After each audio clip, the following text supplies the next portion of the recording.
Hello! So, update sa aming room, guys. So, ito yung pala yung araw ng renovate sa ating room. So, yan si Mikey.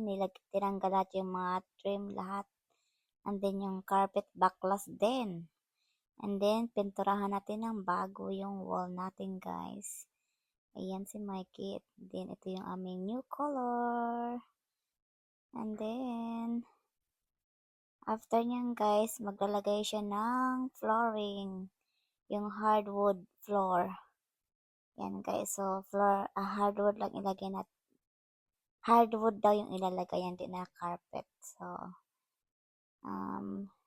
slowly lang siyang gawin para matapos. Almost. And then naman guys, ayan na nga ang aming new bed. Yung queen size, and then kanyang closet. Diba? Oh. Dito na aming new bed. Then, maglagay wala kami dyan ng dalawang dresser. Ready na to set up, guys. Ayan, si Mikey, dinala niya yung aming dresser dito. So, dito niya na sinet up yung drawer. Kasi, mabigat siya pag iset up na siya agad yung drawer sa ating dresser. So, dito niya na lang inilagay yung lahat ng drawer ng dresser. So, tag-isa pala kami ng dresser, guys. So, yan yung akin na medyo malaki. O, diba? Ayan na siya. Wala pang kulang pa yung handle, guys. Hindi, ito na yung ating new bed. Diba? Masaya na si Inday. Hindi, ito yung sa kanya, guys. Yan ang ating new dressers.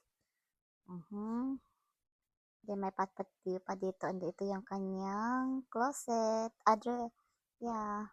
Nilagyan lang ng curtain, guys. And may new bed. So, this is it, guys. Ito na ang ating new bed. Diba?